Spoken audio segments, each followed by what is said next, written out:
हाँ, तो नमस्ते मेरे प्यारे बच्चों। कैसे हैं आप सभी लोग? उम्मीद करता हूँ बहुत अच्छे होंगे। रामबाण के डे नंबर दूसरे में आप सभी का बहुत-बहुत स्वागत है। प्यारे बच्चों, आज की क्लास में हम लोग देखने वाले हैं सभी विषयों के अति महत्वपूर्ण प्रश्नों को।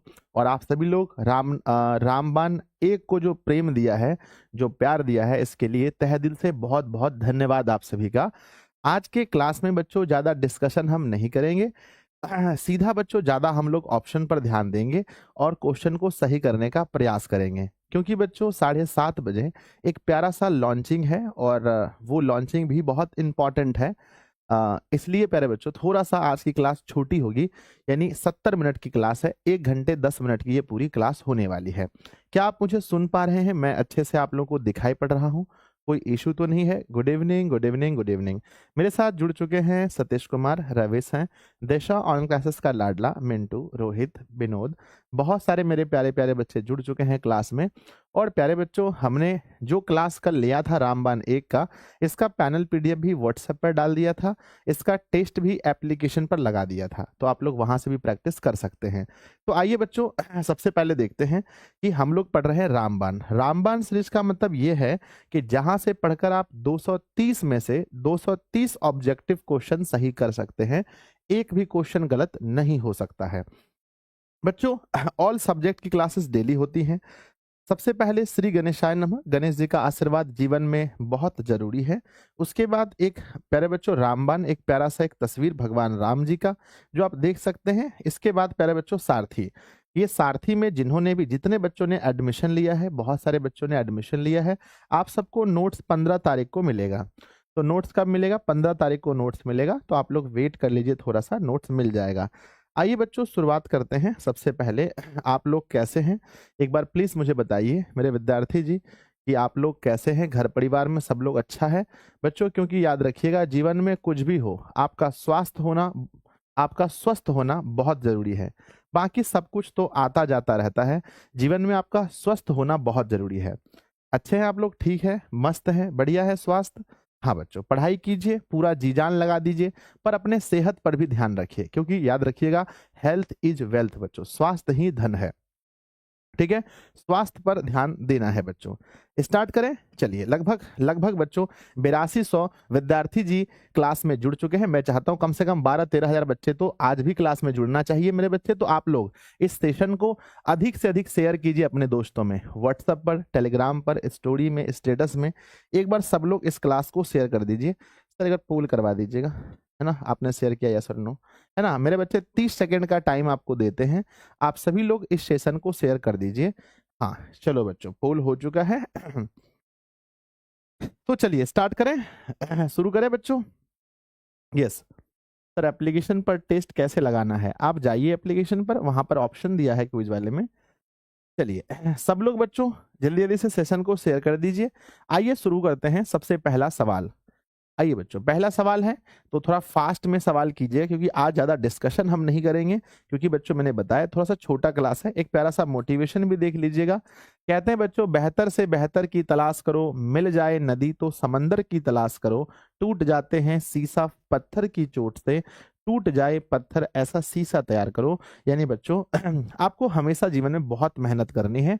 फर्स्ट क्वेश्चन है कि डायनेमो परिवर्तित करता है। ये आपके बोर्ड एग्जाम में अगर क्वेश्चन आता है कि डायनेमो क्या परिवर्तित करता है, तो बच्चों दो चीजें आपने पढ़ी होंगी। एक होता है मोटर। मोटर को क्या होता है, हम पहले विद्युत देते हैं और तब वो हमें यांत्रिक देता है। ये मोटर का काम है कि हमें किसी भी हाल में उन्हें विद्युत देना होता है, वो हमें यांत्रिक देता है। लेकिन डायनेमो का क्या काम होता है? डायनेमो बच्चों यांत्रिक को बच्चों विद्युत में कन्वर्ट करता है। अगर आप ऑप्शन नंबर बी टच कर पा रहे हैं कि यांत्रिक को विद्युत ऊर्जा में कन्वर्ट करता है, यही बच्चों डायनेमो है, यही डायनेमो है। ऑप्शन नंबर बी सही होगा। सवाल नंबर दूसरा, आज हम लोग ज्यादा डिस्कस नहीं करेंगे, मैंने पहले ही बोल दिया था, कल फिर करेंगे। गंधक की परमाणु संख्या कितनी होती है? गंधक की परमाणु संख्या, गंधक जिसको अंग्रेजी में हम क्या कहते हैं, जिसको अंग्रेजी में सल्फर कहते हैं बच्चों, है ना? सल्फर कहते हैं, हम लोग 9th क्लास से ही पढ़ते हैं। सल्फर की परमाणु संख्या 16 होती है। Option number C is right answer of this question. सवाल नंबर तीसरा आता है, कौन सी बीमारी कौन सी ऐसी बीमारी है जो हमारे श्वसन तंत्र से संबंधित है? बच्चों बताइए कौन सी ऐसी बीमारी है जो श्वसन तंत्र से संबंधित है? आप सीधा ये समझिए कि हर एक सवाल आपके बोर्ड एग्जाम में पूछा गया है, आपके सामने एग्जाम का पेपर है, आपको सही टिक मारना है, बस इतना दिमाग में रखना है। श्वसन से संबंधित बीमारी बच्चों मैंने बताया था निमोनिया बीमारी जो होती है, इसमें हमारे फेफड़े प्रभावित हो जाते हैं। नेक्स्ट है द्विखंडन होता है। द्विखंडन किसमें होता है आपको बताना है। बच्चों द्विखंडन के विषय में आप अच्छे से पढ़े हैं, जब कोई मतलब एक बच्चों बीज से टूटकर दो भागों में बच्चों दो अलग अलग जीव का निर्माण होता है। तो बच्चों ऑप्शन है पैरामीशियम, ऑप्शन है अमीबा, ऑप्शन है लिस्मेनिया, ऑप्शन है इनमें से कोई नहीं। मेरे विद्यार्थी जी द्विखंडन किसमें होता है? अमीबा में आप द्विखंडन कह सकते हो। ऑप्शन नंबर बी अमीबा में द्विखंडन होता है ना? अमीबा, पैरामीशियम, लिस्मानिया, अमीबा बच्चों सही है। Option number B yes. Question number 4, question number 5 आता है। 5 है नेत्र में प्रवेश करने वाली प्रकाश किरणों का अधिकांश अपवर्तन कहाँ होता है? जो नेत्र में प्रकाश की किरणें प्रवेश करती हैं उसका अधिकांश अपवर्तन कहाँ हो जाता है? कॉर्निया के बाहरी पृष्ठ से, अभिनेत्र से, नेत्रोद से, दृष्टिपटल से। तो बच्चों कॉर्निया के बाहरी पृष्ठ अगर आप टच कर रहे हैं तो ये बिल्कुल सही उत्तर आप टिक कर रहे हैं, ऑप्शन नंबर ए। सवाल नंबर 6 आपके साथ में सामने है, निम्न में से कौन बौने पौधे को दर्शाता है? मेरे विद्यार्थी जी आप बहुत अच्छे से पढ़े हैं तो प्लीज बताइए कि निम्नलिखित में से कौन है जो बौने पौधे को दर्शाता है? बौने पौधे को कौन दर्शाता है ना? ऑप्शन दिया गया है बड़ी टी, छोटी टी, आपके पास ऑप्शन इतने दिए गए हैं। तो बौने पौधे को कौन दर्शाता है? तो बौने पौधे को हमेशा दोनों जो छोटी टी होता है ना, ये बौने पौधे को दर्शाता है, अर्थात बच्चों ऑप्शन नंबर सी होगा, बौने पौधे को दर्शाता है। अगर बच्चों पूछा जाए कि लंबे पौधे को कौन दर्शाता है, बहुत लंबे लंबे पौधे को, लंबे पौधे को कौन दर्शाता है? तो दोनों टी बच्चों, जो बड़ी टी होता है ये लंबे पौधे का है ना, ये लंबे पौधे का है, डबल टी। मेरे विद्यार्थी जी सवाल नंबर 7 में आप क्या उत्तर देंगे? रासायनिक अभिक्रिया के दौरान किसी पदार्थ में ऑक्सीजन का योग कहलाता है। किसी पदार्थ में ऑक्सीजन अगर ऐड हो रहा है तो उसको हम क्या कहेंगे? ऑप्शन है अपचयन, उपचयन, संचारण या इनमें से कोई नहीं। जल्दी थोड़ा फास्ट क्विकली रिस्पॉन्स करेंगे आप सभी लोग कि गुरुजी रासायनिक अभिक्रिया के दौरान किसी पदार्थ में अगर ऑक्सीजन ऐड हो रहा है तो इसे ही हम लोग उपचयन कहते हैं। नेक्स्ट क्वेश्चन आता है कि अतिभारण के समय विद्युत परिपथ में धारा का मान होता है। अतिभारण आप समझते हैं, इसको हम लोग ओवरलोड कहते हैं। जब कोई मतलब तार की क्षमता से अधिक बच्चों खींचा जाता है तो वहां ओवरलोड हो जाता है ना। तो ओवरलोड के समय विद्युत धारा का मान क्या होता है? तो विद्युत धारा का मान सदैव बच्चों बहुत अधिक बढ़ जाता है, ऑप्शन नंबर सी होता है। यहां पर एक सवाल बन सकता है कि बताइए यहां प्रतिरोध का मान क्या होता है? अगर क्वेश्चन पूछा जाए मेरे विद्यार्थी जी, सबसे पहला आंसर किसका आएगा कि अतिभारण के समय प्रतिरोध का मान क्या होता है? सबसे पहला आंसर किसका मैं देखना चाहता हूं। यस, बहुत स्पीड में कमेंट करेंगे। यस, तो सब लोगों ने कहा कि सर प्रतिरोध का जो मान होता है वो शून्य हो जाता है, प्रतिरोध का मान शून्य हो जाता है। और अतिभारण से हमें बचाता कौन है? हमारी सुरक्षा कौन करता है? हमारी सुरक्षा कौन करता है?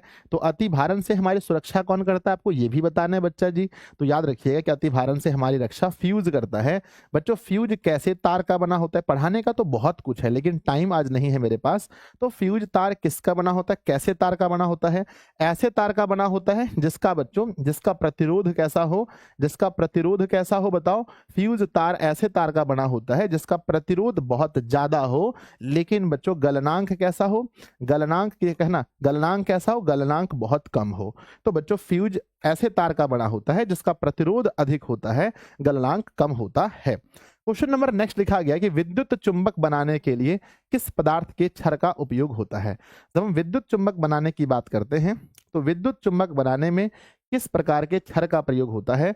तो विद्युत चुंबक बनाने के लिए हम लोग नर्म लोहे का प्रयोग करते हैं। अगर आप ऑप्शन नंबर सी ट्रैक कर रहे हैं तो बिल्कुल सही है, लेकिन नॉर्मल अगर पूछा जाए कि बच्चों सिर्फ अगर आपसे ये पूछा जाए कि नॉर्मल चुंबक के लिए सिर्फ बच्चों चुंबक के लिए हम लोग किसका प्रयोग करते हैं तो कमेंट बॉक्स में आंसर लिखिएगा कि अगर सिर्फ चुंबक क्वेश्चन में पूछा जाए, क्योंकि दोनों क्वेश्चन अपने आप में बहुत लाजवाब है। सिर्फ चुंबक पूछा जाए तो यहां पर हम लोग इस्पात का प्रयोग करते हैं, पर विद्युत चुंबक के लिए हम लोग नर्म लोहे का प्रयोग करते हैं। नेक्स्ट क्वेश्चन है लोहा। क्या पूछा गया है कि लोहा पर जंग लेपित करने की क्रिया को, माफ कीजिएगा जंग नहीं जिंक, सॉरी, लोहे पर जिंक लेपित करने की क्रिया को हम क्या कहते हैं? आपको पता है कि बच्चों जंग लगने से बचाने के लिए हम लोहे के ऊपर जिंक का लेपन करते हैं और इस प्रोसेस को क्या कहा जाता है? ऑप्शन है विद्युत लेपन, ऑप्शन है संक्षारण, गैल्वेनीकरण या विद्युत अपघटन। तो बच्चों आंसर होगा कि लोहा पर जिंक लेपित करने की प्रोसेस को हम लोग कहते हैं गैल्वेनीकरण, option number C. Next question है नेत्र द्वारा, सॉरी पहले बताओ 10 सवाल में मेरे विद्यार्थी जी स्कोर कैसा रहा? पूरे 10 सही होंगे? पूरा है ना? ऐसा नहीं कि कोई ऑप्शन देख करके सही करना है, सारे ऑप्शन आपको खुद से लगाने हैं, ठीक है? 10 में से आपका स्कोर कितना हुआ प्लीज एक बार कमेंट बॉक्स में लिखना सब लोग, है ना? यस यस, बहुत सुंदर बहुत सुंदर, सब लोगों का आंसर 10 है। आदित्य, हिमांशु, कृष्णा, सबका आंसर 10/10 है। बहुत सुंदर बच्चों, बहुत सुंदर, ठीक है ना? चलो आगे बढ़ते हैं। नेक्स्ट क्वेश्चन नंबर 11 आता है। सवाल नंबर 11 है कि नेत्र द्वारा किसी वस्तु का कैसा प्रतिबिंब बनता है? आंख में किसी वस्तु का कैसा प्रतिबिंब बनता है? जल्दी बताना आपको सही उत्तर क्या होगा। सर नेत्र में वास्तविक उल्टा बड़ा, बड़ा नहीं बन सकता है, नेत्र में बड़ा नहीं बनता है यहाँ बड़ा जहां होगा वो गलत है, काल्पनिक भी नहीं बनता है बच्चों, नेत्र में वास्तविक उल्टा और छोटा बनता है, वास्तविक उल्टा और छोटा बनता है। क्वेश्चन नंबर 12 आता है। क्वेश्चन नंबर 12 में लिखा गया है कि निम्नलिखित में से कौन विद्युत शक्ति को निरूपित नहीं करता, यानी कौन सा फार्मूला ऐसा है जो विद्युत शक्ति का फार्मूला नहीं है? बच्चों आप जानते हैं कि विद्युत शक्ति का फार्मूला मैंने बताया है, P बराबर वी आई, ये फार्मूला होता है। P बराबर बच्चों V²/R, ये भी फार्मूला मैंने बताया है।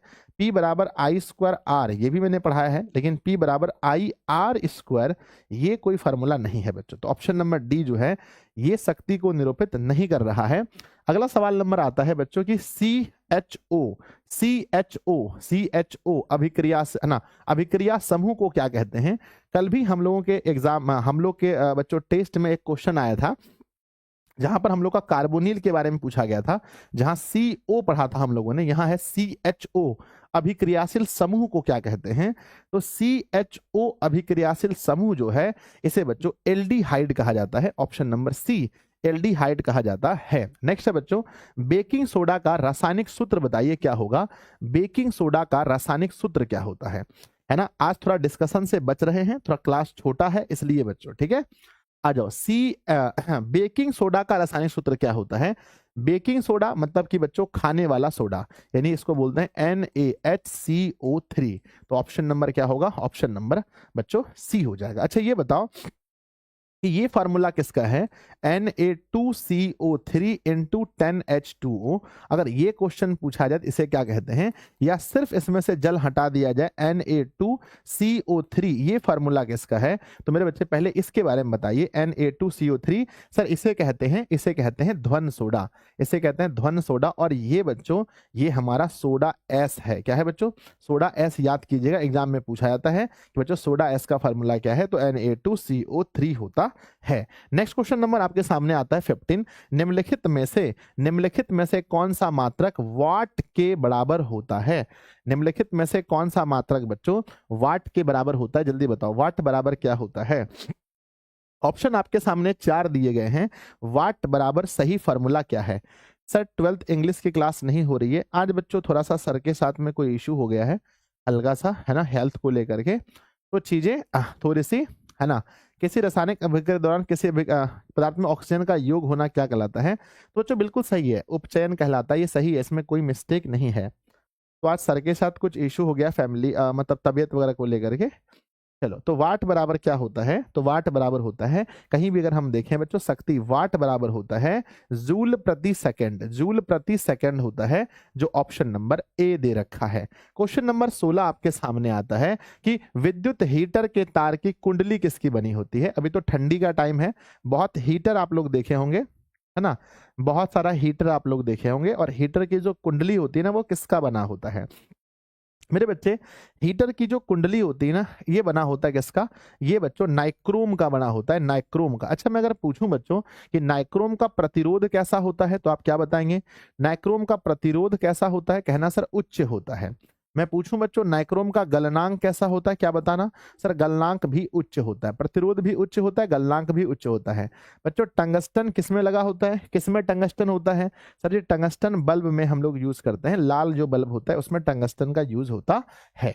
नेक्स्ट है बच्चों, एक विद्युत सेल से धारा प्राप्त करने पर इसके सिरों के बीच विभवांतर का मान होता है। अगर एक विद्युत सेल लेते हैं और उससे हम धारा, उससे हम क्या करते हैं, उनसे हम धारा प्राप्त करते हैं, तो उनके सिरों के बीच वोल्टेज जो होता है, वोल्टेज पर क्या असर पड़ता है? विद्युत वाहक बल से अधिक, विद्युत वाहक बल से कम, विद्युत वाहक बल से 2 गुना, इनमें से कोई नहीं। बहुत इंपॉर्टेंट क्वेश्चन है विद्यार्थी जी, याद रखिएगा विद्युत वाहक बल से कम सही मारना है कि उसके अंदर जो विद्युत वाहक बल से उसका वोल्टेज कम होता है हमेशा। बहुत इंपॉर्टेंट क्वेश्चन है। नेक्स्ट क्वेश्चन देखते हैं 18 नंबर में कि पौधे में जनन अंग कहाँ पाए जाते हैं? पौधे में जनन अंग कहाँ पाए जाते हैं? बड़े अच्छे तरीके से आपने जाना होगा कि पौधे में जो जनन अंग होता है उसके पुष्प में ही होता है, उसके पुष्प में ही होता है। और बच्चों जो नर भाग होता है हम उसे क्या कहते हैं? सर हमें नर भाग को हम क्या बोलते हैं? नर भाग को हम पुमंग कहते हैं, पुमंग कहते हैं। और स्त्री वाले भाग को क्या कहते हैं? ये कमेंट बॉक्स में आपको बताना पड़ेगा कि पुष्प के स्त्री वाले भाग को हम क्या कहते हैं। तो जनन अंग बच्चों, वास्तविक जनन अंग तो पुष्प होता है। कहते हैं बच्चों BS14 का संबंध किससे है? जैसे आपने यूरो 2 पढ़ा था, यहां पर BS14 का संबंध किससे है? तो मेरे विद्यार्थी जी, मृदा प्रदूषण, ध्वनि प्रदूषण, वायु प्रदूषण, जल प्रदूषण। तो यहां पर बच्चों ये भारत में जो बना हुआ रूल है ये भी वायु प्रदूषण से ही है। ऑप्शन नंबर सी टिक करेंगे। सवाल नंबर मेरे विद्यार्थी जी, सवाल नंबर 20 आता है। सवाल नंबर 20 कह रहा है उत्तल लेंस द्वारा आवर्धित काल्पनिक प्रतिबिंब तब बनता है जब वस्तु रहती है। अब बताना है आपको कि उत्तल लेंस में आवर्धित मने बड़ा, काल्पनिक, बड़ा और काल्पनिक प्रतिबिंब कब बनेगा, वस्तु की स्थिति क्या रहनी चाहिए? ऑप्शन है अनंत पर रखने से। सर अनंत पे रखेंगे तो फोकस पे बनेगा, आवर्धित नहीं बनेगा। फोकस और लेंस के बीच रखने से, हाँ फोकस और लेंस के बीच रखने से आवर्धित बनेगा, फोकस पर रखने से अनंत पर बनेगा, फोकस दूरी और दुगनी दूरी के बीच में रखने से नहीं, तब तो ये फोकस और अनंत के बीच बन जाएगा। ठीक है ना? तो राइट आंसर है हमारा ऑप्शन नंबर बी सही है, ऑप्शन नंबर बी सही है। मेरे विद्यार्थी जी सवाल नंबर 21 में चलते हैं। आवर्त सारणी के प्रत्येक आवर्त का अंतिम सदस्य क्या होता है? आप चैप्टर नंबर 5वां पढ़े हैं जहां पर हम लोग आवर्त सारणी के बारे में पढ़े थे, हमारा जो पीरियोडिक टेबल है उसके बारे में। तो आवर्त सारणी का प्रत्येक आवर्त का जो अंतिम सदस्य होता है वो कैसा होता है? एक धातु होता है, एक हैलोजन होता है, एक निष्क्रिय गैस होता है, एक उपधातु होता है। मेरे विद्यार्थी जी आपने पढ़ा होगा कि आधुनिक आवर्त सारणी का अंतिम सदस्य, अंतिम कहने का मतलब है अर्थात मेरे बच्चे आवर्त का अंतिम सदस्य जो है वो किस वर्ग का होगा, पहले ये बताना है कि वर्ग का होगा 18वां।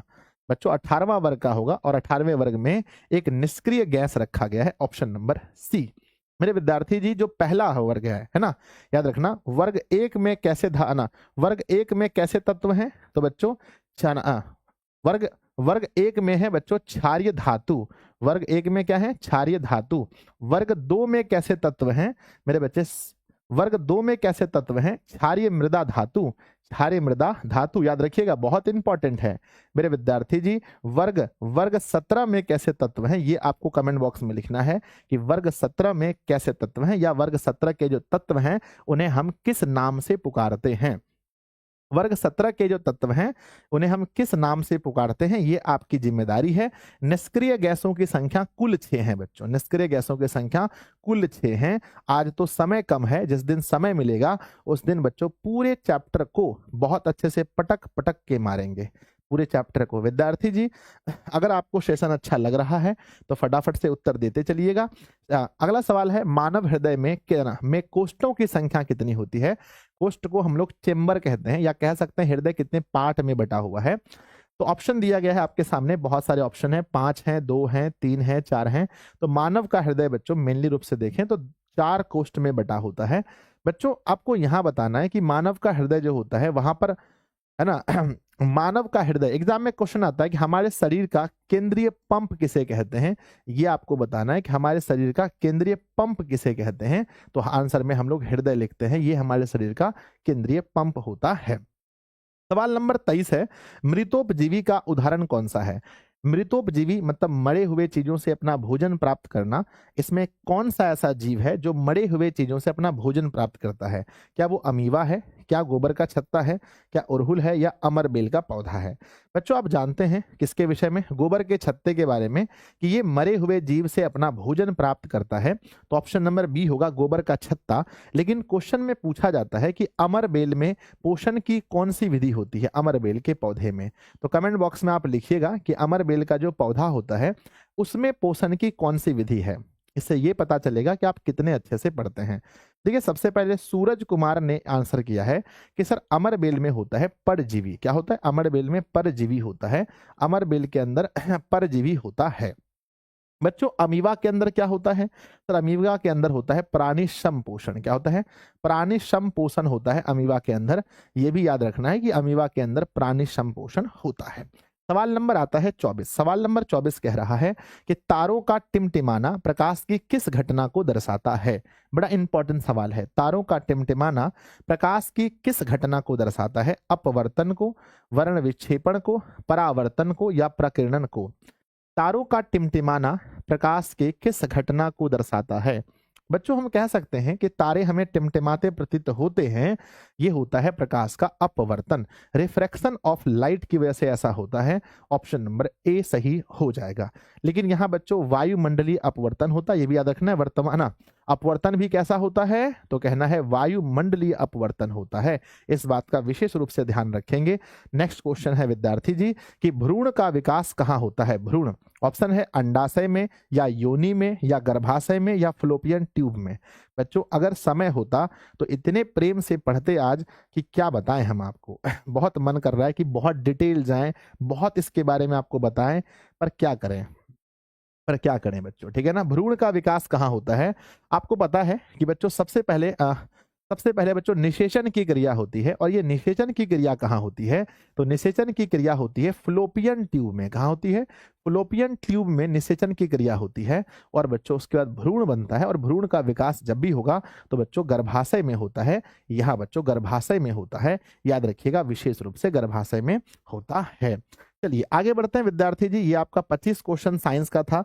प्लीज आप मुझे बताएंगे कि 25 सवाल में आप लोगों ने स्कोर कितना किया। मुझे अपने विद्यार्थी पर पूरा भरोसा है कि मेरे जितने भी विद्यार्थी होंगे जो अच्छे से शुरू से मुझसे पढ़ रहे हैं, चाहे वो फुल बैच से पढ़े हों, चाहे वो क्रैश कोर्स से पढ़े हों, आपका पूरा का पूरा क्वेश्चन सही हुआ होगा। मुझे अपने विद्यार्थी जी पर पूर्ण रूप से विश्वास है, ठीक है ना। एक बार आप सभी लोग इस सेशन को अपने दोस्तों में शेयर कर दीजिएगा जिन्होंने अभी तक शेयर नहीं किया है। और हाँ, अगर आपने क्लास को लाइक नहीं किया है, पसंद नहीं किया है, तो आप लोग पसंद कर दीजिएगा। इसमें कोई पैसा नहीं लगता है, बस आप लाइक करते हैं तो हमें अच्छा लगता है। आप लोग लाइक करते हैं, हमें बहुत अच्छा लगता है, बस लाइक कर दीजिएगा सब लोग, ठीक है ना। हो गया लाइक तो बढ़ जाए आगे, दोस्तों में शेयर हो गया। Yes sir. अब एसएसटी में बच्चों आज हमने आप लोगों को व्हाट्सएप पर एक मैसेज किया था और आपको बताया था कि एसएसटी में आज किस पोर्शन को हम लोग देखने वाले हैं। बच्चों एसएसटी में कौन सा पोर्शन होने वाला है, प्लीज एक बार मुझे बताएंगे कोई कि एसएसटी में कौन सा पोर्शन होने वाला है। एसएसटी में मेरे विद्यार्थी जी, एसएसटी में कौन सा पोर्शन होने वाला है बताओ। सर सिविक्स, हाँ बच्चों एसएसटी में आज सिविक्स वाला पोर्शन होने वाला है।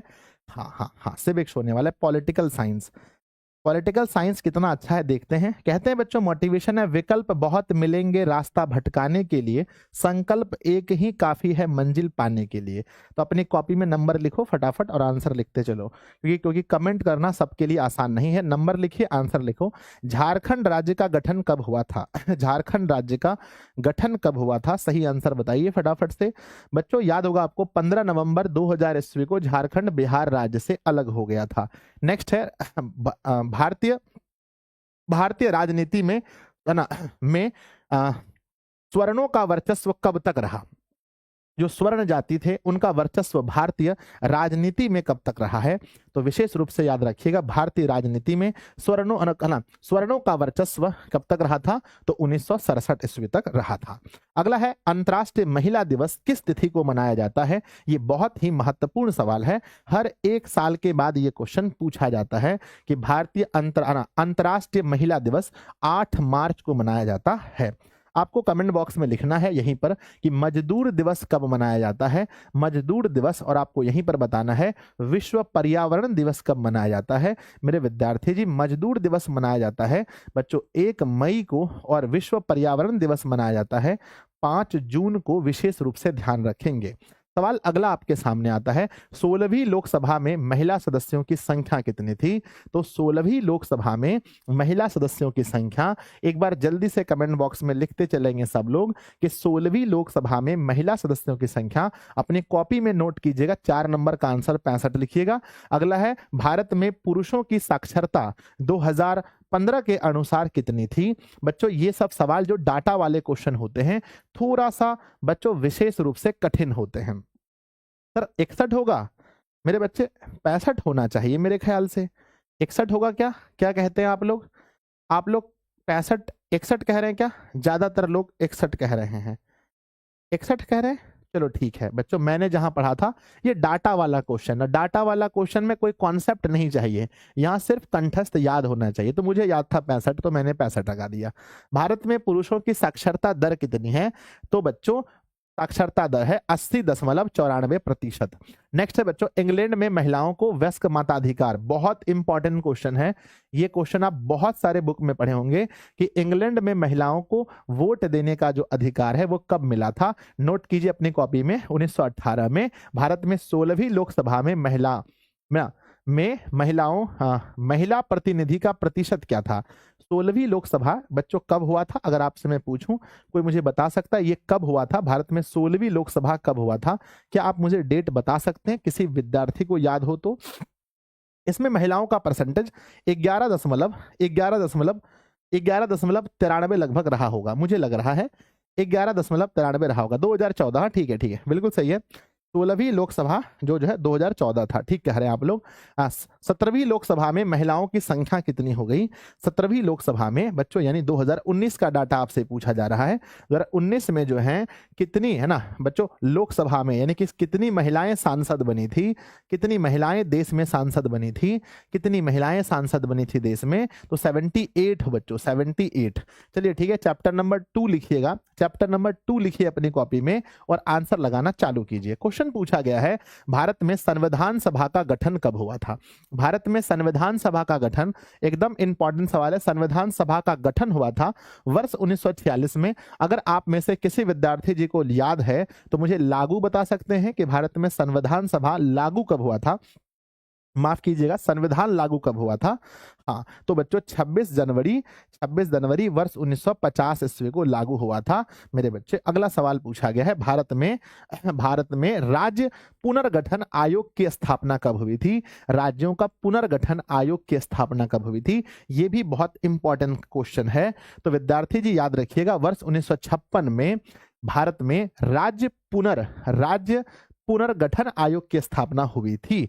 नेक्स्ट है, सोवियत संघ का विघटन, शायद हम लोगों ने कल भी पढ़ा था कि सोवियत संघ का विघटन जो है वर्ष 1991 में हुआ था। ऑप्शन नंबर डी सही है। झारखंड राज्य का पुनर्गठन, दोबारा क्वेश्चन आ गया है इसलिए मैं टिक नहीं करूंगा, आप लोग मुझे बताएंगे कि झारखंड राज्य का पुनर्गठन जो है मेरे विद्यार्थी जी 15 नवंबर 2000 ईस्वी को हुआ था। सॉरी, नवंबर मैंने टिक किया ना? हाँ ठीक है, 15 नवंबर 2000 ईस्वी को। पंचायती राज की शुरुआत, बहुत इंपॉर्टेंट क्वेश्चन है कि बच्चों पंचायती राज की शुरुआत कब से मानी जाती है? तो पंचायती राज की शुरुआत कमेंट बॉक्स में बताइएगा मेरे विद्यार्थी जी कि पंचायती राज की शुरुआत जो है ये कब से मानी जाती है? गुरुजी वर्ष 1959 बच्चों बहुत जगह लिखा रहता है, पर 59 तो ऑप्शन में भी नहीं है। हमने तो बहुत जगह पढ़ा था भाई पंचायत की शुरुआत 1959 ईस्वी में हुई थी, पर यहाँ तो कोई ऑप्शन ही नहीं है, यहाँ तो कोई ऑप्शन ही नहीं है। सर 52 होगा? अच्छा 59 भी मैंने बहुत जगह पढ़ा था ना। चलो तो बच्चों पंचायती राज्य की शुरुआत 1952, ऑप्शन नंबर ए सही है। मेरे बच्चे किस राज्य से इसकी शुरुआत हुई थी ये आपको कमेंट बॉक्स में लिखकर भेजना है कि कौन सा राज्य था, पहला राज्य कौन सा था जहां पर पंचायत की शुरुआत हुई थी। नेक्स्ट है बिहार पंचायती राज अधिनियम कब बना था? बिहार की बातें हो रही हैं कि बिहार बच्चों जो बिहार पंचायती राज अधिनियम है ये कब लागू हुआ था? तो बच्चों बिहार राज्य बिहार पंचायती राज अधिनियम 2006 ईस्वी में। बिहार में बच्चों जो पंचायती राज अधिनियम है, माफ कीजिएगा, बिहार में जो पंचायत में चुनाव होता है वहां महिलाओं की भागीदारी कितनी % होती है? महिलाओं की भागीदारी कमेंट बॉक्स में आप बताएंगे कि बच्चों याद रखिएगा कि महिलाओं की भागीदारी 50% होती है। ये आप अपने कॉपी में लिखेंगे। सवाल अगला है, पटना नगर निगम की स्थापना कब हुई थी? बड़ा इंपॉर्टेंट क्वेश्चन है। पटना नगर निगम की स्थापना वर्ष 1952 के अंदर हुई थी। ऑप्शन नंबर सी सही है। अगला है बच्चों, भारत में राष्ट्रीय स्तर पर पंचायती राज की स्थापना। अच्छा, ये क्वेश्चन अलग है, राष्ट्रीय स्तर पर पूछा गया है। राष्ट्रीय स्तर पर पंचायती राज की स्थापना कब हुई थी? राष्ट्रीय स्तर पर जब पूछा जाएगा तो कहना है बच्चों 59 में। वही तो मैं कह रहा था भाई, कुछ तो पढ़ा है हमने कभी। अगला आता है, सत्ता का विकेंद्रीकरण कब से हुआ? बच्चों सत्ता का विकेंद्रीकरण यानी पहले बच्चों किसी एक पार्टी के हाथ में होता था, फिर चीजें बंटने लगी। तो सत्ता का विकेंद्रीकरण कब से हुआ है? तो कहते हैं 1992 ईस्वी में सत्ता का विकेंद्रीकरण। याद रखेंगे आप लोग। बिहार में पंचायती राज अधिनियम का कार्यकाल होता है। अगर एक बार कोई मुखिया जी बन गए, एक बार कोई सरपंच जी बन गए, तो वो कब तक रहते हैं बच्चों बताओ? यानी कब तक पंचायती राज होता, कब तक होता है सर? 5 वर्ष के लिए कोई भी होता है। नेक्स्ट है, बिहार दिवस कब मनाते हैं? मेरे बच्चे ये तो हर विद्यार्थी जी को पता होगा कि बिहार दिवस हम लोग किस तिथि को मनाते हैं। बिहार दिवस हम लोग 22 मार्च को मनाते हैं। अगला सवाल है, ग्राम पंचायत का कार्यकाल कितने वर्षों का होता है?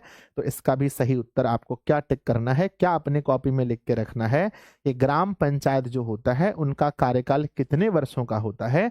5 वर्षों का होता है। नेक्स्ट है मेरे विद्यार्थी जी, चैप्टर नंबर 3 लिखिएगा। चैप्टर नंबर 3 लिखिएगा। चैप्टर नंबर 3 यहां तक सही रहा? कैसा रहा बताओ? चैप्टर नंबर 1-2 का सफर कैसा रहा? एक बार मुझे अगर आप बताना चाहें कमेंट बॉक्स में तो आप बता सकते हैं, जो भी कमेंट करने वाले विद्यार्थी हैं। जो लोग कमेंट नहीं करते हैं प्लीज कमेंट मत कीजिए, प्लीज कमेंट मत कीजिए, आप चुपचाप पढ़ाई पर फोकस कीजिए। कैसा रहा सफर? अच्छा रहा? मस्त रहा? ठीक ठाक रहा? जो भी क्वेश्चन याद नहीं है उसको याद कर लीजिए, क्योंकि डेट वाले सवाल हमेशा बोर्ड एग्जाम के लिए अति महत्वपूर्ण होते हैं। डेट वाले सवाल एग्जाम के लिए बहुत महत्वपूर्ण होते हैं, इसलिए डेट वाले सवाल से कभी हंसी मजाक नहीं करना। भारतीय लोकतंत्र में सत्ता के विरुद्ध जन आक्रोश किस दशक से हुआ था? बच्चों पहले किसी एक पार्टी में है, बस कांग्रेस चल रहा है, फिर लोगों में सत्ता के प्रति ना जन आक्रोश हुआ। लोग सोचने लगे भाई हमारी भी हाथ में सरकार होनी चाहिए। तो वर्ष 1970 के दशक में सत्ता के प्रति जन आक्रोश हुआ था। याद रखना, ये बहुत महत्वपूर्ण सवाल है ये। अगला क्वेश्चन आता है, 2011 में भ्रष्टाचार के विरुद्ध आंदोलन का नेतृत्व किसने किया था? ये जब घटना घट रही थी हम लोग बहुत छोटे थे, टीवी में हम लोग देखते थे बच्चों कि 2011 की घटना, इधर की घटना है। यहाँ अन्ना हजारे नाम का एक व्यक्ति जब दिल्ली में प्यारे बच्चों भ्रष्टाचार के खिलाफ बहुत बड़ा मतलब आंदोलन छेड़ दिया था, और इन्होंने भूख प्यास मतलब सबको मतलब कि भूखा रहने लगे थे ना। 16वीं लोकसभा का चुनाव किस वर्ष हुआ था? 16वीं लोकसभा का चुनाव मेरे विद्यार्थी जी, ये 16वीं लोकसभा का चुनाव 2014 में हुआ था। सवाल नंबर अगला आता है, भारत में पहली बार केंद्र में गैर कांग्रेसी सरकार कब बनी थी? बच्चों हमारा देश आजाद कब हुआ? गुरुजी देश आजाद हुआ 1949 में। उसके बाद जो भी सरकार बनी वो सिर्फ और सिर्फ किस पार्टी की थी? वो सिर्फ और सिर्फ कांग्रेस पार्टी की सरकार थी। पर पहली बार बच्चों हमारे देश में वर्ष 1977 की घटना है, जब प्यारे बच्चों यहाँ पर कांग्रेस पार्टी की सरकार हट गई और यहाँ पर बच्चों यहाँ पर जनता पार्टी की सरकार आ गई। जनता पार्टी की वर्ष 1977। बहुत इंपॉर्टेंट क्वेश्चन है, याद रखिएगा। अगला है 1975 भारतीय राजनीति में किस लिए जाना जाता है? इसके पीछे भी बहुत बड़ा लॉजिक था कि वर्ष 1974 में बच्चों बिहार में छात्र आंदोलन हुआ था, और वह आंदोलन पूरे देश भर में फैल गया था, जिसके बाद बच्चों है ना, जिसके बाद जो है 1975 में देश में इमरजेंसी लागू हो गया। उसके बाद इंदिरा गांधी की सरकार भी गिर गई। तो वर्ष 1975 जो है बच्चों ये हुआ था देश के अंदर आपातकाल की घोषणा। ऑप्शन नंबर सी बच्चों। अगला सवाल आता है कि बिहार में जयप्रकाश नारायण के नेतृत्व में आंदोलन कब हुआ था? बिहार में जयप्रकाश नारायण के नेतृत्व में आंदोलन कब हुआ था? इसी को छात्र आंदोलन कहते हैं। यह आंदोलन बच्चों वर्ष 1974 में हुआ था। नेक्स्ट है, भारत में आपातकाल किस वर्ष लागू हुआ था? National emergency. जब बच्चों आपातकाल की घोषणा होती है तो राष्ट्रपति जी के हाथ में सभी राज्य का कानून व्यवस्था चला जाता है। तो ये वर्ष 1977 में हुआ था। नेक्स्ट है, राष्ट्रीय राष्ट्रीय पुनर्वास नीति कब लागू हुआ था? राष्ट्रीय पुनर्वास नीति, अगर कोई है ना, अगर कोई व्यक्ति बच्चों देश बदल रहा है, राष्ट्रीय पुनर्वास नीति कब लागू हुआ था? 8वां नंबर सवाल है कि राष्ट्रीय पुनर्वास नीति कब लागू हुआ था मेरे विद्यार्थी जी? तो 2003 में, 2003 में राष्ट्रीय पुनर्वास नीति लागू हुआ था। नर्मदा बचाओ आंदोलन का गठन कब हुआ था? नर्मदा बचाओ आंदोलन का गठन, नर्मदा बचाओ आंदोलन का गठन कब हुआ था मेरे विद्यार्थी जी? बहुत प्यारा सा सवाल है, बताइएगा। सर 7वां नंबर क्वेश्चन 1975 होगा। आपने क्या मार दिया? मैंने क्या लगा दिया? ओ, आपातकाल की घोषणा 75 बच्चों, मैंने बोला था 75 और फिर पता नहीं मैंने गलत टिक कर दिया, sorry, I am really sorry. तो बच्चों ये हुआ था 88-89 के अंदर नर्मदा बचाओ आंदोलन। अगला क्वेश्चन है 1971 में आम चुनाव में कांग्रेस ने नारा क्या दिया था?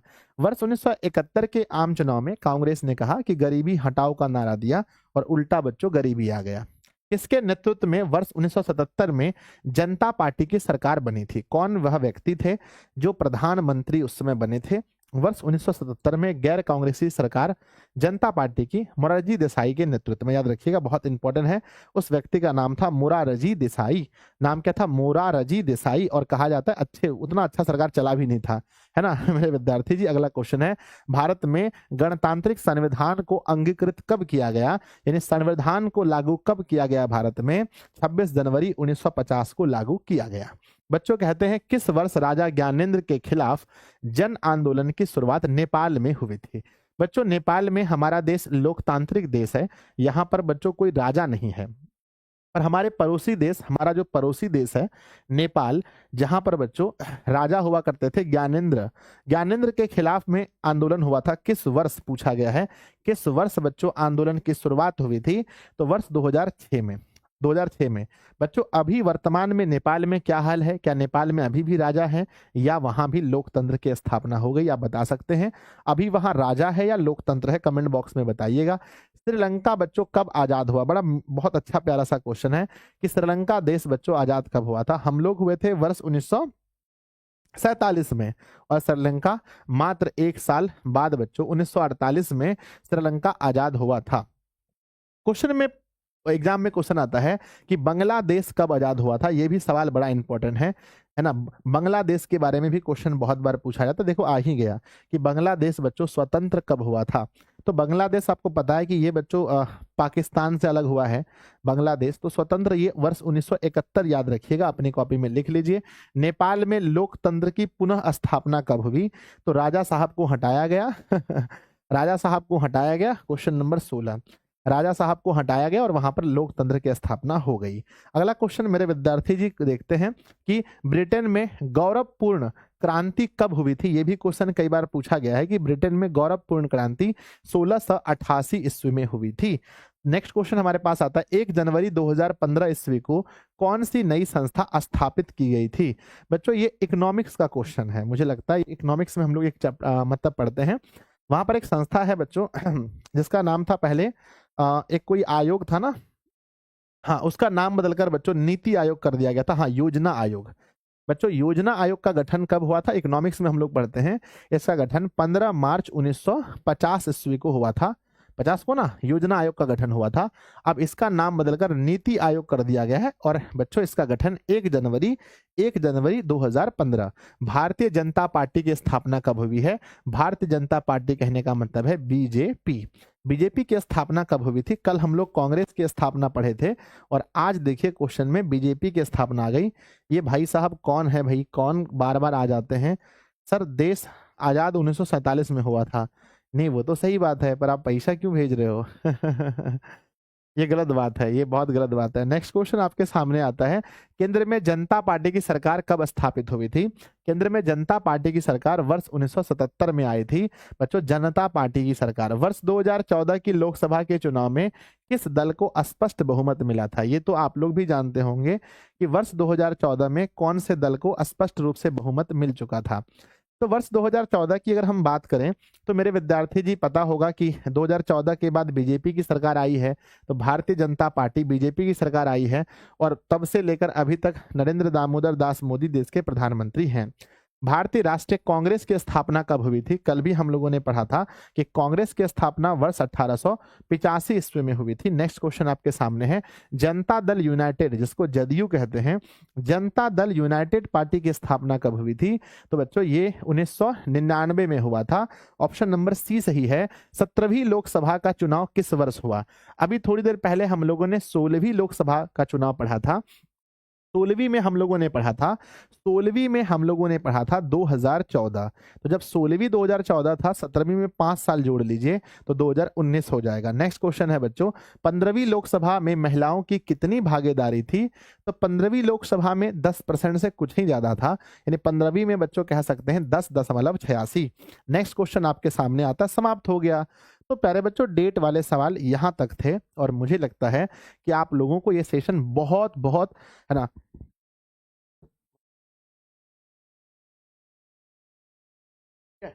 तो मुझे उम्मीद है कि बहुत अच्छा आप लोगों को लगा होगा।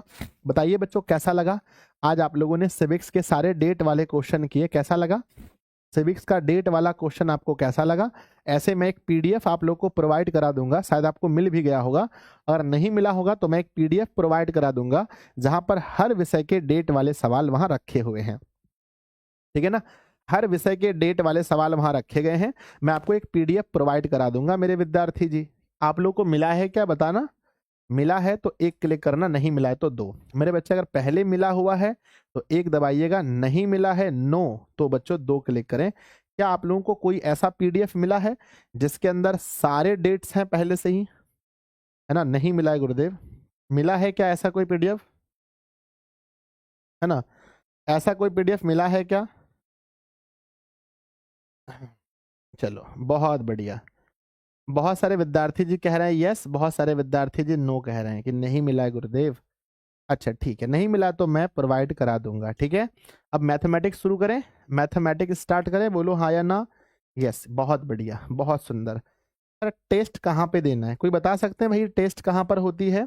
इसका टेस्ट कहाँ मिलेगा आपको, बता सकते हैं कोई? तो कमेंट बॉक्स में बता दीजिए, भैया लोग पूछ रहे हैं ना। सोचो मत, शुरुआत करो, वादा मत करो, साबित करो, बताओ मत, करके दिखाओ। तो जीवन में ऐसा ही होना चाहिए। मैं थोड़ी देर मैं आपका समय लूंगा, 20 सेकेंड। टेस्ट बच्चों एक एप्लीकेशन है जिसका नाम है दिशा ऑनलाइन टेस्ट, है ना? दिशा ऑनलाइन टेस्ट एक एप्लीकेशन है। इस एप्लीकेशन को आप प्ले स्टोर पे जाओगे, प्ले स्टोर से डाउनलोड करोगे और वहां पर उसको रजिस्टर करोगे। फिर वहां एक ऑप्शन आता है क्विज का ऑप्शन, क्विज वाले ऑप्शन में जाओगे, फिर आप इस क्वेश्चन का टेस्ट भी लगा पाओगे। तो याद रखना मेरे छोटे भाई बहन। आ जाओ मैथमेटिक्स में, अब देखते हैं मैथ में क्या हाल है सबका। क्वेश्चन पूछा गया है 5x का स्क्वायर माइनस में 14x प्लस में 8 के शून्यकों का योगफल क्या होगा? शून्यकों का योगफल का मतलब फॉर्मूला होता है जिसे हम लोग कहते हैं alpha plus beta is equal to minus b upon a. अगर मैं अल्फा कहता हूं तो alpha plus beta minus b upon a, तो माइनस बच्चों बी का मान पहले से ही नेगेटिव है, पहले से ही नेगेटिव है, और ए का मान अगर मैं कहूं तो 5 लिखा गया है। तो बच्चों ये माइनस माइनस प्लस हो गया, तो बच्चों 14/5 लिखेंगे, 14/5 लिखेंगे। दिस इज आंसर बच्चों, ऑप्शन नंबर सी सही है, 14/5, ऑप्शन नंबर सी सही है। नेक्स्ट क्वेश्चन नंबर दूसरे पर चलते हैं। अगर मैं 10 को 1 से लेकर के 10 को अगर 1 से लेकर के मैं 89 तक लिखता हूं तो हमें रिजल्ट क्या मिल सकता है? बच्चों आप सब लोग जानते हैं कि भाई अगर जब यहाँ पर इसका 90 का पेयर बनता है, यानी 1 के साथ में अगर 1 के साथ में अगर मैं बनाता हूँ 10 89 का पेयर, तो ऐसे पेयर में क्या होता है ना कि 10 को मैं फिर चेंज कर दूंगा बच्चों, 10 1 को लिख सकते हैं कॉट 89, और कॉट 89 10 89 मिलकर 1 होता है। तो याद रखना है इसके जितने भी पेयर बनेंगे सारे पेयर 1 बनाएंगे, 1। तो ऑप्शन नंबर हमारा बी सही होगा। सवाल नंबर तीसरा आता है cos 90 degree minus A is equal to क्या होता है? cos 90 में से अगर मैं ए घटा देता हूं तो क्या होता है? बच्चों cos 90 डिग्री माइनस थीटा का फॉर्मूला हम लोगों ने साइन थीटा पढ़ा था, जो ऑप्शन नंबर बी कह रहा है। बिंदु लिखा है A 3 - 4 B 1 2 को मिलाने वाली रेखाखंड के मध्य बिंदु का नियामक क्या होगा। बच्चों आपको एग्जाम में क्वेश्चंस आसान ही आएंगे, लेकिन क्या होता है ना, इतने हम लोग फास्ट में रहते हैं, इतने हड़बड़ी में रहते हैं कि आसान क्वेश्चन भी हम लोग गलत कर देते हैं। तो यहाँ बहुत सोच समझ कर बनाना है आपको एग्जाम हॉल में, बहुत सुकून के साथ। भैया 3 और 1 है, इसका मध्य बिंदु निकालना है, दोनों पार्ट के जोड़ के हाफ कर दो। ये -4 को जोड़ोगे +2 करोगे, हाफ कर देना बच्चों। तो ये होता है भाई 4 का हाफ हो जाएगा और -2 का हाफ हो जाएगा। 4 का हाफ 2 होता है और ये माइनस का 1 होता है, तो 2 - 1 is right answer. 2 - 1, this is C, option number C सही उत्तर है। क्वेश्चन नंबर 4 है, मूल बिंदु से बिंदु P minus A minus B की दूरी कितनी होगी। तो मूल बिंदु से अगर हम डिस्टेंस निकालते हैं तो ये एग्जैक्ट एक फॉर्मूला है बच्चों, बस आपको सही करना है कि मूल बिंदु से -A और -B की दूरी होती है रूट के अंदर A² + B²। नेक्स्ट है बच्चों, यदि त्रिभुज ABC में AB² बराबर BC² + CA² है तो angle C is equal to क्या हो सकता है। एंगल C किसके बराबर हो सकता है, आपको पता है, मैंने सिखाया था आपको, जब भी कभी ऐसा होता है AB² BC² + CA², तो जो नहीं है यहाँ C नहीं है, तो ये C 90 डिग्री होगा बच्चों, 90, option number B. Next question आपके सामने आता है, f function of x is equal to कुछ ऐसा दिया गया है, माफ कीजिएगा आई थिंक यहाँ पर x मिसिंग है, यहाँ x होना चाहिए हर हाल में, x है बच्चों, ये 5x है। तो अगर मैं f फंक्शन x की जगह पर 1 पुट करता हूं तो मुझे रिजल्ट क्या मिलेगा। अगर यहाँ पर जहां जहां x है वहां पर हम 1 रखते हैं, x क्यू के जगह पर 1 का क्यू रखते हैं, 5 जहां x है वहां 1 रखते हैं, प्लस में 2 जहां x है वहां 1 का स्क्वायर रखते हैं और प्लस का 2। मेरे विद्यार्थी जी 1 का क्यू 1 होता है, 5 गुना 1 5 होता है, 2 1 का स्क्वायर 1 होता है, 2 गुना 1 तो 2 प्लस में 2। मेरे विद्यार्थी जी सबको जोड़ते हैं तो 5 और घटा में भी 5, तो मुझे लगता है रिजल्ट हमें 0 मिलेगा। ऑप्शन नंबर ए सही है कि रिजल्ट हमें क्या मिलेगा, 0 मिलेगा। आप लोग मुझसे फास्ट कैलकुलेशन कर रहे हो, मेरे बच्चों जल्दी बताओ इसका सही उत्तर क्या होगा। एक दो बार तो मुझे लगता है इस प्रश्न में घमासान भी हो चुका है कई बार बच्चों में, है ना। आ जाओ, क्वेश्चन कह रहा है कि 1/y और प्लस में 3 को हमें क्रॉस करना है ना, y² से गुना करना है। जब हम y² से गुना करेंगे, 1/y को और प्लस में y² गुना 3 करेंगे तो ये तो 3y² सिंपल से निकलेगा, यहाँ y और स्क्वायर कैंसिल, तो बच्चों y और प्लस में 3y का स्क्वायर होना चाहिए, y प्लस में 3y का square, this is answer option number D. Option number D मेरे बच्चे हमारा सही उत्तर होगा कि, है ना, कि y और प्लस में y का 3y का स्क्वायर। क्वेश्चन नंबर 9 आपके सामने है बच्चों, विवेकत्तर का मतलब होता है विवेचक। जल्दी से बताओ इस क्वेश्चन का विवेचक क्या होगा। क्वेश्चन नंबर 9, इस क्वेश्चन का विवेचक क्या होगा। आपको पता है कि विवेचक माने होता है d बराबर B² - 4AC। तो मेरे बच्चे b कहने का मतलब है -15 का होल स्क्वायर, 4 a का मतलब है 1 और c का मतलब है 50। तो बच्चों 15 का स्क्वायर होता है 225, 225 और माइनस करेंगे बच्चों 200, तो बराबर हमारा उत्तर 25 सही उत्तर होगा। 25 मेरे प्यारे बच्चों, 25 ऑप्शन नंबर ए सही आ रहा है, ऑप्शन नंबर ए, ठीक है ना। यहाँ तक सही आ रहा है, कोई दिक्कत है क्या, सबका सही है। साकिब, रूही, सबिता, रोशनी, है ना, चलो अरमान, कोई दिक्कत तो नहीं। ऐसा नहीं कि मैथ देख के डर लग रहा है कि मैथ बच्चों कोई बाघ है, कोई शेर है आपको खा लेगा, डर तो नहीं लग रहा किसी को ना, बताओ मैथ देख के डर तो नहीं लग रहा किसी को, बोलो यस और नो। नहीं सर कोई डर नहीं लग रहा, किसी को कोई डर नहीं लगना चाहिए। सर आप बोले थे कि रामबाण का टेस्ट सीरीज ऐप पर लग चुका है, लेकिन ऐप पे नहीं मिल रहा है। नहीं मिल रहा है, लग चुका है बच्चों, पूछो बहुत सारे बच्चों को, है ना। ऐप पर लगा है या नहीं, एक बार बता दीजिए आप लोग कंफर्म होकर के, लगा है या नहीं। ठीक है मेरे बच्चे बताओ यस और नो। क्या रामबाण का जो क्वेश्चन यहाँ पर होता है, क्या इसका टेस्ट एप्लीकेशन पर लग चुका है, हाँ या ना, बस मुझे बता दो। अगर नहीं लग चुका होगा तो मैं अभी बात करूंगा टीम से। क्वेश्चन कह रहा है मेरे विद्यार्थी, यदि डी एक वृत्त का व्यास है तो उसका क्षेत्रफल क्या होगा। वृत्त का क्षेत्रफल क्या होगा। सर नहीं लगा, अरे ये तो गलत बात है मैं लगवाता हूँ, ये गलत बात है बच्चों, है ना। क्षेत्रफल क्या होता है बच्चों, डी, देखो डी अगर लिखते हैं, देखो वृत्त का क्षेत्रफल होता है πr², है ना। तो πr², अगर मैं कहता हूँ पाई, ये तो गलत है। अगर बच्चों पाई है ना, आर के जगह पर मैं लिख सकता हूँ डी अपॉन टू का स्क्वायर, ऐसे भी तो कर सकते हैं ना। तो पाई डी स्क्वायर अपॉन 2 का स्क्वायर 4, तो नीचे 4 हो जाएगा बच्चों अगर ऑप्शन नंबर डी है। तो pi d square upon 4, pi d square upon 4 option number बच्चों, ऑप्शन नंबर डी सही होगा, है ना, क्योंकि पाई आर स्क्वायर में 2 का स्क्वायर 4 होता है, तो ऑप्शन नीचे 4 होना चाहिए। आर त्रिज्या वाले गोले का आयतन क्या होता है? तो गोले का आयतन होता है 4/3, याद है ना, आपको याद होगा गोले का आयतन 4/3 pi r cube, option number A सही है। नेक्स्ट है, यदि बहुपद इतना का शून्यकों का योग 6 है तो के का मान बताओ क्या होगा? जल्दी फटाफट करना कि अगर शून्यकों का योग 6 है तो के का मान क्या होगा? बच्चों शून्यकों का योग का मतलब होता है अल्फा प्लस बीटा बराबर -b/a। अब कह रहा है कि शून्यकों का योग बच्चों 6 दे रखा है, तो 6 लिखेंगे, माइनस बच्चों b के जगह पर लिखेंगे माइनस का k, और a का मान कुछ नहीं तो 1 है। मेरे विद्यार्थी जी माइनस माइनस प्लस, तो 6 बराबर k हो गया प्लस में, तो k का जो मान है वो 6 हो जाएगा, k का मान 6 हो जाएगा, ऑप्शन नंबर डी सही है। क्वेश्चन नंबर 13 है, दो संख्याओं का गुणनफल 8670 है, यदि उनका एलसीएम 17 है तो उनका एचसीएफ 17 है तो एलसीएम क्या होगा? अगर बच्चों उसका गुणनफल, ध्यान देना, दो संख्याओं का गुणनफल हम लोगों ने फुल बैच में, क्रैश बैच में पढ़ा था, दो संख्याओं का गुणनफल उनके एचसीएफ और गुना एलसीएम के बराबर होता है। ये वैल्यू बच्चों 8670 है। अब एचसीएफ कह रहा 17 है, हमें एलसीएम नहीं पता है, तो मुझे बताओ जल्दी से क्या होगा एलसीएम? 17 से मैं घटाऊंगा, 17 पचे 85, 17 एकम 17, 710। तो मेरे विद्यार्थी जी एलसीएम की जो वैल्यू ये लेकर आ रहा हूं, तो वो क्या हो रहा है 510, 510, 510 हमारा एलसीएम होगा। नेक्स्ट क्वेश्चन नंबर लिखा है, यदि दो चरों में रैखिक समीकरणों के आलेख अगर प्रतिच्छेदी रेखाएं हैं तो हलों की संख्या कितनी होगी बताओ? अगर हमारा आलेख प्रतिच्छेदी रेखा है, अगर हमारा आलेख प्रतिच्छेदी रेखा है तो हमारे कितने हल होंगे?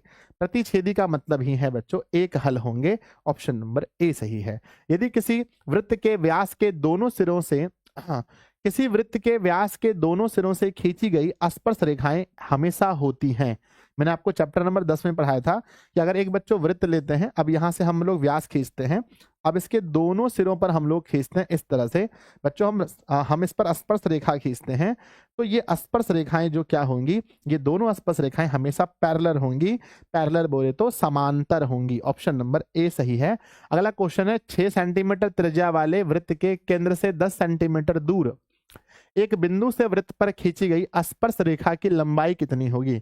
आपको पता है जब भी बच्चों वृत्त के स्पर्श रेखा की बातें होती है, यहाँ पर हम लोग पाइथागोरस प्रमेय लगाते हैं। केंद्र से 10 सेंटीमीटर दूर, केंद्र से 10 सेंटीमीटर दूर, तो दिस इज 10 सेंटीमीटर दूर। अब इसकी त्रिज्या 6 है, आप समझ सकते हैं 10 और 6 है, तो स्पर्श रेखा कितना होगा? ये बोलने की बात नहीं है, आप लोग समझते हैं कि बच्चों अगर ये 10 है, अगर ये 6 है, तो ये वैल्यू जो इसकी होगी वो 8 सेंटीमीटर होगी। अखियों से गोली मारेंगे देख करके, निम्नलिखित में कौन सा युग्म सह अभाज्य संख्या का युग्म है? Question number 17। सह अभाज्य संख्या का अर्थ ये होता है ऐसी दो संख्याओं का युग्म जिनका HCF 1 हो, यानी वो संख्याएं किसी पहाड़े में नहीं आती हो। आप देखो कौन सा ऐसा युग्म, युग्म मतलब होता है जोड़ा, कौन सा ऐसा जोड़ा है जो किसी पहाड़े में नहीं आ रहा है? 9 और 16 किसी एक पहाड़े में नहीं आना चाहिए। 15 और 20 दोनों सिमिलरली बच्चों 5 के पहाड़े में आता है। 21 84 21 के पहाड़े में आता है। 13 65 13 के पहाड़े में आता है, लेकिन कोई भी ऐसा पहाड़ा नहीं है जिसमें 16 और 9 दोनों आता हो। इसका मतलब यही है जो बच्चों सह अभाज्य संख्या है। नेक्स्ट है, पूछा गया अगर इसकी माध्यिका, माध्यिका अगर 35 है बच्चों, तो बच्चों x का मान बताओ क्या होगा? अच्छा, हमने सजाया है इस तरह से, माध्यिका पूछा है 1 2 3 4 5 6 7 8 9 10 11, 11 है बच्चों, तो 2 2 4 1 5 छोड़ेंगे, 2 2 4 1 5 छोड़ेंगे इस तरह से, और 2 2 4 5 छोड़ेंगे इस तरह से, 5 छोड़ेंगे तो बीच वाला जो होता है, बीच वाला हमारा माध्यिका होता है, बीच वाला मान ही हमारा माध्यिका होता है। और इसी मान को अगर आप 35 कह रहे हो, इसका मतलब x इज 35। नेक्स्ट क्वेश्चन है मेरे विद्यार्थी जी, त्रिभुज का क्षेत्रफल निकालना है, कठिन तो नहीं है, कोशिश करो फटाफट से। 0 0 8 0 और बच्चों 0 0 क्या लिखा है? 0 0 लिखा है, 0 0 लिखा है, 0 0 ठीक है ना, और फिर लिखा है मेरे बच्चे, है ना 80 और फिर लिखा है 0 है ना। अब इसका त्रिभुज का क्षेत्रफल निकालना है, थोड़ा फास्ट करो मेरे बच्चे, क्या होगा, बहुत फास्ट करना पड़ेगा, टाइम बड़ो कम है ना। तो देखते हैं 0 0, मैं इसको ट्रिक से बनाता हूँ, 80 और फिर 0 और 12 है ना, ये तो कैंसिल हो गया बेचारा, 0 0 आ जाएगा यहाँ पर, यहाँ भी 0 0 आ जाएगा है ना मेरे विद्यार्थी जी। ये हो गया 8, ये हो गया 0, ये हो गया बच्चों 0, ये हो गया 12, बाहर का गुणा बाहर से, अंदर का गुणा अंदर से, 1/2, 12 अट्ठे 96, 96 का आधा होता है बच्चों 48। मुझे ऐसा लग रहा है कि 48 आंसर आना चाहिए, 48। आप लोग क्या कहते हो बताओ, 48 इसका क्षेत्रफल होना चाहिए। अगर आप करके भी निकाल के देखोगे तो मेरे ख्याल से सर आपका ट्रिक काम आया। चलो भैया, कहीं तो काम आया मेरा ट्रिक, मेरा ट्रिक कहीं तो काम आया। कहते हैं समांतर श्रेणी बच्चों A30 और -A20 इज इक्वल टू 50 है, तो श्रेणी का सार्व अंतर क्या होगा, सार्व अंतर क्या होगा। यदि बच्चों A 30वें पद में, A 30वें का मतलब होता है A + 29D में माइनस करना पड़ेगा, A 20 का मतलब होता है A + में 19 का D, माइनस करने से अगर 50 आ रहा है तो सार्व अंतर क्या होगा, हम कहेंगे बच्चों A + में 29 का D माइनस A माइनस में 19 का D बराबर का 50। यहां से मेरे विद्यार्थी जी हमारा A कैंसिल हुआ, 29 में से 19 चला गया, तो हम कहेंगे भैया 10D बराबर का 50 है, तो D की वैल्यू 10 × 5 = 50, यानी D की वैल्यू 5 आ जाएगा, जो कि ऑप्शन नंबर सी दे रखा है 5। ऑप्शन नंबर सी दे रखा है। नेक्स्ट है, यदि एक धनात्मक पूर्णांक है, यदि Q बच्चों एक धनात्मक पूर्णांक है, तो निम्नलिखित में से कौन एक, है ना धनात्मक, कौन एक धनात्मक विषम पूर्णांक नहीं है, कौन सा विषम पूर्णांक नहीं है, आपको ये बताना है कि विषम पूर्णांक कौन सा नहीं है। ध्यान देना, ये बच्चों 1 विषम है, 3 है विषम है, 7 है विषम है, ये बच्चों विषम नहीं है, क्योंकि 4 लिखा है लास्ट में, ये एक सम पूर्णांक को दर्शा रहा है। अगला बच्चों, अगला क्वेश्चन लिखा गया है, दो समरूप त्रिभुजों के क्षेत्रफल का अनुपात 121:64 है, तो उनके संगत मध्यिकाओं का अनुपात क्या होगा। बच्चों चाहे मध्यिकाओं का अनुपात पूछे, चाहे भुजा का अनुपात पूछे, सब कुछ डिपेंड करता है इसके वर्गमूल पर। इसका वर्गमूल बच्चों निकालेंगे, 121 और 64 का वर्गमूल, 121 का वर्गमूल 11 और 64 का वर्गमूल 8 होता है। ऑप्शन नंबर ए सही होगा। नेक्स्ट है, दो प्रतिच्छेदी वृत्तों की उभयनिष्ठ स्पर्श रेखाओं की संख्या कितनी होगी। अगर दो वृत्त प्रतिच्छेद कर रहे हैं तो उसमें उभयनिष्ठ स्पर्श रेखाएं कितनी होंगी। तो सर अगर प्रतिच्छेद कर रहे हैं तो सिर्फ और सिर्फ यहां से एक और सिर्फ यहां से एक, तो उभयनिष्ठ स्पर्श रेखाओं की संख्या अगर प्रतिच्छेद कर रही है तो सिर्फ और सिर्फ 2 होगा। नेक्स्ट क्वेश्चन है, दो रैखिक समीकरणों के आलेख, है ना लेखा चित्र यदि संपाती हैं तो कितने हल होंगे। बच्चों संपाती होने पर कितने हल होते हैं, अगर संपाती हो जाए तो कितने हल होते हैं। संपाती मतलब एक ही रेखा पर दोनों चले, संपाती होने पर अनगिनत हल होते हैं। लास्ट क्वेश्चन है, यदि एक द्विघात समीकरण के मूल, है ना यदि एक द्विघात समीकरण के मूल -5 और -1 हैं तो द्विघात समीकरण कौन सा है। मूल दिया है -5 और -1, तो पहले निकाल लेते हैं मूलों का योगफल, दोनों को जोड़ेंगे तो -6 होगा। मूलों का गुणनफल निकालेंगे तो बच्चों 5 होगा। अब फार्मूला होता है x² मूलों का योगफल इनटू में x + अल्फा * बीटा बराबर 0। लिखेंगे x² - अल्फा + बीटा -6 है, माइनस प्लस, और यहाँ बच्चों प्लस में 5।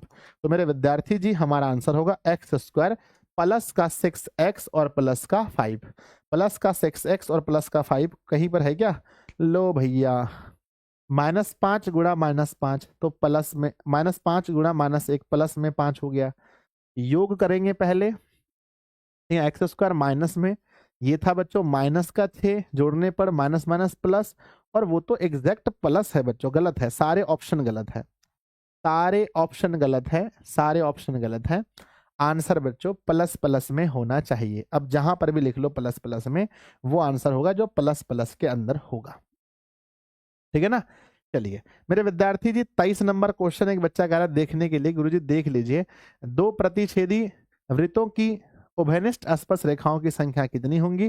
तो 2 होंगी बच्चों, इसमें कोई गलत नहीं है ना। चलिए तो प्यारे बच्चों बताइए कैसा रहा आपका सफर 25 क्वेश्चन में। आज मैं बहुत डीप नहीं जा रहा हूं क्योंकि मुझे क्लास समापन करना है बहुत जल्दी, टाइम भी हो गया है, मेरे पास टाइम नहीं है, तो मैं थोड़ा सा और फास्ट करने जा रहा हूं।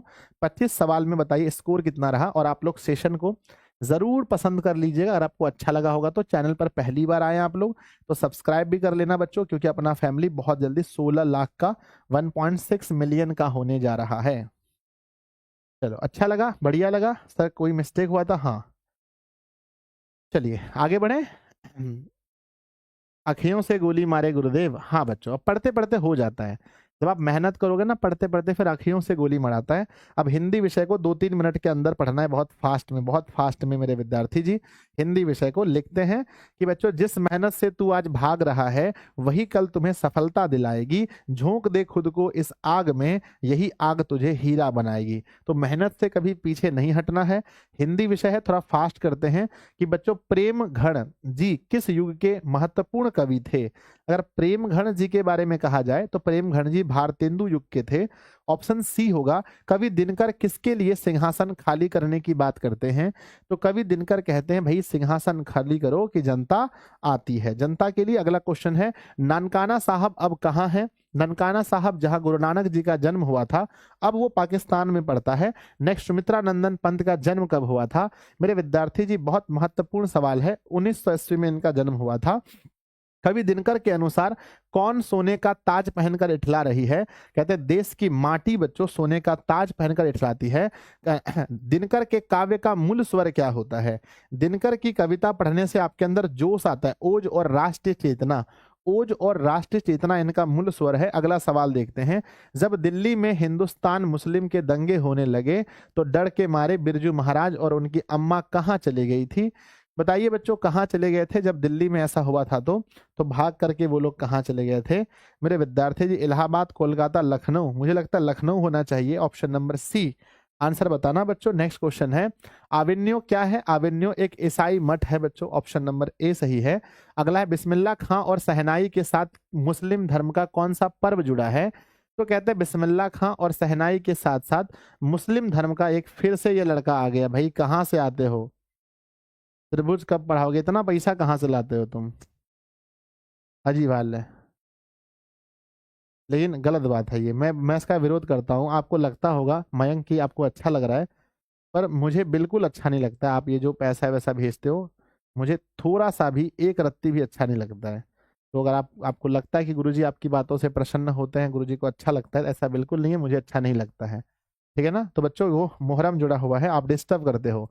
अयोध्या के राजा दशरथ के 4 पुत्र थे, इसमें कौन सा पदबंध है? पदबंध आप लोग को मैंने नहीं पढ़ाया। अयोध्या के राजा दशरथ बच्चों, यहाँ संज्ञा पदबंध है, क्योंकि अयोध्या के राजा दशरथ है कि नाम है बच्चों, यहाँ संज्ञा पदबंध होगा। ये मैंने आप लोग को नहीं पढ़ाया है, तो अभी आप लोग अगला है, कुत्ते की मौत मरना मुहावरे का सही अर्थ क्या होता है? कुत्ते की मौत मरना होता है बच्चों ना, मतलब बहुत बुरी तरह मरना बच्चों। अगला सवाल है, आंखें चार होना मुहावरे का सही अर्थ क्या होता है? नजर बचाना आमने सामने। कहते हैं बच्चों, आप मेरे सामने आ जाओगे जिस दिन, आप मुझे जब मिठाई लेकर के आओगे, गुरुजी मैं सफल हो गया, मैं फर्स्ट डिवीजन हो गया, तो आंखें क्या हो जाएंगी? चार हो जाएंगी बच्चों, क्योंकि 2 आपकी आंखें और 2 मेरी आंखें, है ना? 2 आपकी आंखें, 2 मेरी आंखें, 2 और 2 मिलकर कितनी हो जाएंगी बच्चों? बताइए सर। 2 और 2 मिलकर 4 हो जाएंगे। कहते हैं समान, यानी एक ही उदर से जन्म लेने वाला क्या कहलाता है? एक ही उदर से जन्म लेने वाले को सहोदर कहते हैं। ऑप्शन सी होगा। नेक्स्ट है, फ का उच्चारण स्थान बच्चों, प, फ, ब, भ। इसे बच्चों ओष्ठ से बोला जाता है। ऑप्शन ए सही है। अकाल शब्द में कौन सा लिंग है? अकाल पड़ गया कि अकाल पड़ गई? कहते हैं भाई साहब अकाल पड़ गई है ना, अकाल पड़ गया ना। कहते हैं वर्ष 1929 ईस्वी में बच्चों भारी अकाल पड़ गया। भारी अकाल पड़ गया बच्चों, पुल्लिंग होगा अकाल। ऑप्शन नंबर बी सही है। अगला क्वेश्चन है, को के लिए, कर्ता ने कर्म को कर्ण से संप्रदान को के लिए। ऑप्शन सी सही है। अगला, सात कोड़ी होता का जन्म कब हुआ था? मेरे विद्यार्थी जी, सात कोड़ी होता का जन्म आपको याद होगा 29 अक्टूबर 1929 को हुआ था। ईश्वर पेटलीकर किस भाषा के लोकप्रिय कवि हैं? कहते हैं बच्चों गुजराती भाषा के। ईश्वर ही जाने, गुजराती भाषा के एक प्रमुख कथाकार थे। विजयनगर के शासकों के लेख किस लिपि में मिलते हैं? कमेंट बॉक्स में लिखिएगा। विजयनगर के जो शासक हैं उसके लेख नंदी नागरी लिपि में मिलते हैं। नेक्स्ट है बच्चों, बहादुर कितने वर्ष का था?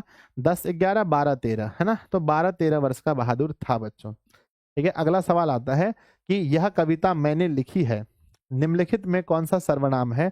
यह कविता मैंने लिखी है। मैंने मतलब निजता का, मैं खुद खाऊंगा, मैंने मतलब नीज, नीज वाचक बोध हो रहा है। बच्चों कितने सर्वनाम होते हैं? सर्वनाम के कितने भेद हैं? कमेंट बॉक्स में आप लोग मुझे बताइएगा कि सर्वनाम के कितने भेद हैं। नेक्स्ट है, धन शब्द का पर्यायवाची क्या होता है? धन को आप संपत्ति भी तो कह सकते हो। अगला है, गुरु नानक ने किस धर्म का प्रवर्तन किया है? तो गुरु नानक देव जी महाराज ने सिख धर्म का प्रवर्तन किया है। नेक्स्ट है बच्चों, इन मुसलमान हरिजन पे कोटि हिंदू वारिये, यह कथन जो है किसके लिए प्रयोग हुआ है? यह कथन किसके लिए प्रयोग हुआ है? तो यह कथन रसखान जी के लिए प्रयोग हुआ है। किसने कहा है? ये किसने कहा है? तो कहने वाले कौन थे? कमेंट बॉक्स में लिखिएगा किस व्यक्ति ने कहा था मेरे विद्यार्थी जी। आगे बढ़ते हैं, लास्ट क्वेश्चन है, हिंदी में कितने सर्वनाम होते हैं? तो हिंदी में सर्वनाम की संख्या मैंने बताया 11 सर्वनाम होते हैं। तो बच्चे रहने दीजिए, संस्कृत वाला पाठ आप लोग खुद से कर लीजिएगा, है ना, आप लोग के पीडीएफ में रहेगा। संस्कृत वाला पाठ आप लोग खुद से कर लेंगे। बोलो हाँ या ना, बोलो यस और नो बच्चों, क्योंकि अभी 9:30 बजे हमारा एक बहुत महत्वपूर्ण लॉन्चिंग है ना। सर प्रैक्टिस सेट क्या होता है? प्रैक्टिस सेट मतलब मॉडल पेपर जो हम आपको देते हैं। क्या आप लोग इसके आगे वाला खुद से कर लेंगे? बोलो हाँ या ना मेरे विद्यार्थी जी। संस्कृत वाला खुद से लगा लेंगे? खुद से लगा लेंगे संस्कृत वाला? यस, तो जरूर लगा लीजिएगा। आप लोगों को पता होगा कि आज अपने दिशा फैमिली में, आज दिशा फैमिली में एक प्यारा सा बैच लॉन्च होने वाला है, जिसका नाम क्या है बच्चों? किसी को पता है? सब लोग आना बच्चों, लॉन्चिंग में निमंत्रण है आप सभी को। बैच का नाम है बच्चों मंजिल बैच, है ना। मंजिल बैच आज लॉन्च हो रहा है। और आप लोग भी जब बच्चों जाएंगे, अभी 10th पास करने के बाद आप लोग भी 11th में जाएंगे, आप लोग भी 12th क्लास में जाएंगे, तो बच्चों आप लोग देखेंगे मंजिल बैच 2026 हम लोग लॉन्च करने जा रहे हैं, जहां बच्चों हम लोग 12th क्लास वालों विद्यार्थियों के लिए, चाहे 12th के साइंस के विद्यार्थी हों, चाहे बच्चों आर्ट्स के विद्यार्थी हों, चाहे कॉमर्स के विद्यार्थी हों, सभी के लिए, तीनों के लिए लॉन्च करने जा रहे हैं 7:30 में। तो कौन कौन से विद्यार्थी जी हैं जो इस लॉन्चिंग में भी शामिल होंगे? एक बार प्लीज दिल बनाकर भेजिए कि गुरुजी अपने परिवार का हिस्सा है, तो हम लोग भी इस लॉन्चिंग में शामिल होंगे और देखेंगे बच्चों इस बैच में क्या क्या उन्हें मिलने वाला है। 11th के लिए गुरुजी पहले आप लोग एग्जाम दीजिए, परीक्षा देकर आप लोग आइए, परीक्षा देकर के आइए, परीक्षा देकर के आइए, फिर आप लोगों के लिए भी बैच लॉन्च करेंगे। पहले परीक्षा देकर के आप लोग आइए। सर ऐप पर क्लासेस कब से होंगी? सुबह से क्लासेस शुरू हो जाएंगे बच्चों। ऐप से कल से क्लास शुरू है। ऐप पर आप कल दिन में क्लास करेंगे बच्चों, तैयार रहिएगा आप लोग। मॉर्निंग में, दिन में भी थोड़ा सा समय ना दिन में क्लासेस होंगे, आपको नोटिफिकेशन मिलेगा। कल से क्लासेस है बच्चों, कल से क्लासेस आपकी दिन में भी है, और शाम को तो रामबाण बहुत खतरनाक लेवल से होगा। आज जो रामबाण में कसर रह गई थी वो कल बच्चों हम पूरा कर देंगे। आज जो कुछ कमी रह गई ना, कल हम उसको पूरा कर देंगे रामबाण में, ठीक है।